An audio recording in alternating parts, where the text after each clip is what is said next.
नमस्कार, welcome to career 247। मैं हूं प्रशांत धवन। देखिए, पाकिस्तान के लिए मार्च महीना अच्छा बिल्कुल नहीं जा रहा। बलूचिस्तान लिबरेशन आर्मी ने बड़ा घाव दिया है पाकिस्तान को। वो तो ये भी क्लेम कर रहे हैं कि 200 से ऊपर पाकिस्तानी मिलिट्री के लोग जाफर एक्सप्रेस में मार दिए। उसके बाद पाकिस्तान के लिए एक और खराब न्यूज आई है कि यूनाइटेड नेशंस डेजिग्नेटेड आतंकवादी हाफिज सईद का जो मेन राइट हैंड आदमी था, जो इसका मेन ट्रस्टेड एड था, अबू कतल, इसको मार दिया गया है। यहां पे आप देख पाओगे, ये जो शक्ल आपको दिख रही है ना यहां पर, इसके बारे में मैं आपको बताऊंगा अभी। इस आदमी ने भारत में कई इनोसेंट लोगों को मरवाया है। इंडिया में हुए कई अटैक्स का ये मास्टरमाइंड है और इसको अननोन लोगों ने मार दिया। पाकिस्तान के पंजाब में झेलम प्रोविंस में ये घूम रहा था। अचानक से कुछ अननोन लोग आते हैं, 20 गोलियां इसमें दाग दी जाती है एंड सडनली अबू कतल, जिसने ओवर द इयर्स बहुत सारे अटैक्स करवाए हैं भारत पे, ये मर जाता है। और भारत के लिए मैं कहूंगा ये बहुत अच्छी न्यूज है, क्योंकि मैं आपको ये बता दूं, ये इंडिया में मोस्ट वांटेड आतंकवादी था। नेशनल इन्वेस्टिगेशन एजेंसी की वेबसाइट पे आप जाओगे, इससे रिलेटेड बहुत सारा डेटा आपको मिल जाएगा। इसने पूंछ रजौरी सेक्टर में बहुत सारे अटैक्स करवाए थे। आप सबको आज से 9 महीने पहले हुआ रईसी अटैक याद होगा।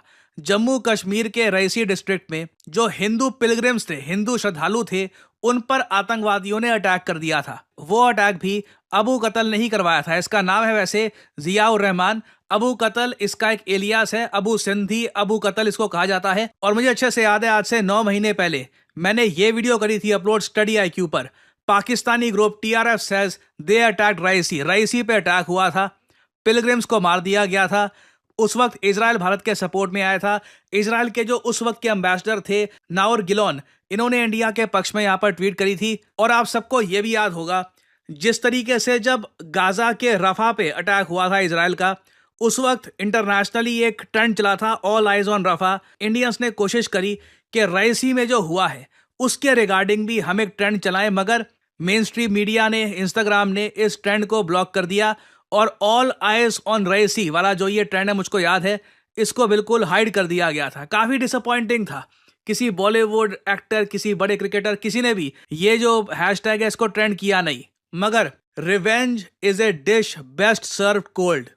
फाइनली लंबे इंतजार के बाद जिस आदमी ने भारत को रईसी का घाव दिया था, जिस आदमी ने 2023 का रजौरी अटैक करवाया था, हाफिज सईद का जो ये राइट हैंड मैन है, इसे कुछ अननोन लोगों ने मार दिया है। नाउ अगेन, आप मुझसे अगर ये पूछोगे क्या ये इंडिया ने करवाया है, जैसे आप लोग जानते हैं मैं ऑफिशियल जो स्टेटमेंट्स होती हैं, जो आर्टिकल बैक्ड बात होती है, वही बोलता हूं। अपनी तरफ से न्यूज बनाकर बात नहीं करता।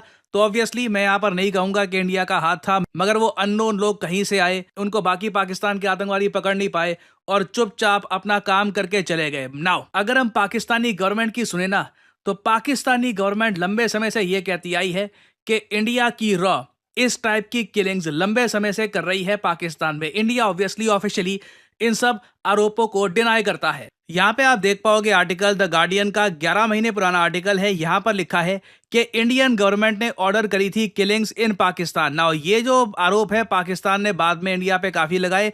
इन आरोपों के पीछे आप कह लीजिए वजन थोड़ा और ऐड हो गया जब भारत के रक्षा मंत्री ने एक पॉलिटिकल रैली में यह कहा कि देखो, अगर कोई आतंकवादी भारत में आता है पाकिस्तान से और यहां पर टेरर एक्टिविटीज करता है और फिर भाग के वो चला जाता है Pakistan, if he escapes to Pakistan we will go to Pakistan and kill him there. ये बात राजनाथ सिंह ने कैटेगोरिकली कही थी। हालांकि बाद में इंडियन गवर्नमेंट का जो ऑफिशियल स्टांस है उसमें यही बोला गया कि नहीं, हम पाकिस्तान में कोई एक्स्ट्रा जुडिशियल किलिंग्स नहीं कर रहे। तो अगेन मैं इंडिया के ऑफिशियल स्टांस की यहाँ पर बात करूंगा।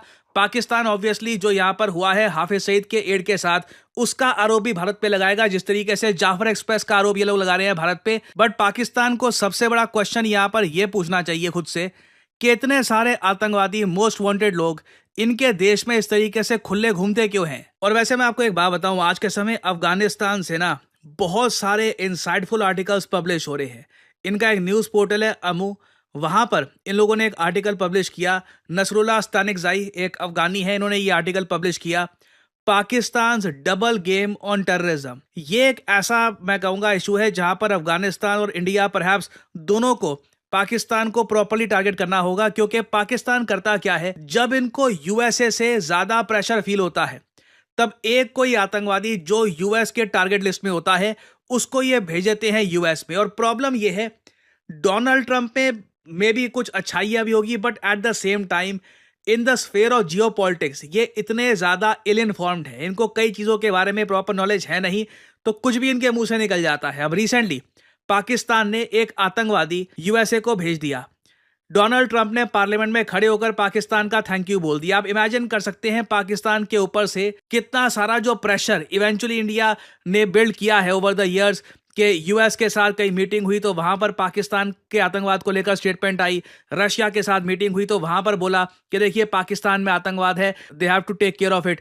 उस सारी मेहनत को ट्रंप की इस स्टेटमेंट ने काफी हद तक डिस्ट्रॉय कर दिया। और इंपॉर्टेंट इंडिया के लिए यह है, इवन अफगानिस्तान के लिए यह है, कि हम लोग यूएस को यह समझाएं कि पाकिस्तान एक डबल गेम खेलता है टेररिज्म के लिए। जब इनको नीड महसूस होती है, थोड़ा बहुत आतंकवाद पे एक्शन ले लेते हैं, एक आतंकवादी यूएस को पकड़ा लेंगे, यूएस के सामने एक वाइट वॉश कर लेंगे, मगर इंटरनली जो आतंकवाद का इनका एपिसेंटर है ये बहुत हद तक इंटैक्ट है। खैर, सिंस डोनाल्ड ट्रंप तो आज के समय पाकिस्तान को थैंक यू कह रहे हैं, एटलीस्ट कुछ अननोन लोग हैं जो समझते हैं कि क्या करना है, और वो लोग and they are taking things into their own hands. और क्लियरली उन अननोन लोगों ने यही डिसाइड किया है कि ये लोग एक एक करके लश्कर तैयबा को डिस्ट्रॉय करेंगे। और क्वाइट पॉसिबली हो सकता है आने वाले समय में ये भी सुनने को मिले कि अननोन लोगों ने हाफिज सईद को भी मार दिया है। वैसे बीच में कुछ रिपोर्ट्स ये भी आई थी कि हाफिज सईद भी इंजर हुआ है, कुछ यहाँ पे हुआ है, बट ये भी काफी हद तक अनकन्फर्म्ड है। ईदर वे ये अननोन लोग जो भी हो, एक बात तो तय है, आतंकवाद को लेकर they have zero tolerance policy. And दोस्तों प्रशांत धवन सर की एक बहुत ही ऑथेंटिक वीडियो आई है जिसे आपने जरूर बहुत ही अच्छे से और पूरा देखा होगा। दोस्तों इसमें इन्होंने कंफर्म किया है कि हाफिज सईद के राइट हैंड को किसी ने घर में घुस के बीच चौराहे पे टपका दिया है, और शायद उसके राइट हैंड के तो पुष्टि है ही मारे जाने की। हाफिज सईद भी काफ़ी बुरी तरीके से घायल हुआ है, लेकिन इसका पूरा कंफर्म नहीं है कि उसको क्या हुआ है, वो अभी जिंदा है या मरा हुआ है। ये आने वाले दिनों में आपको पता चल जाएगा। तो कैसी लगी आपको रॉ की ये खुफिया कारनामे, हमें ज़रूर लिख के बताइएगा, और हो सके तो हमारे इस चैनल को सब्सक्राइब कीजिए। जय हिंद।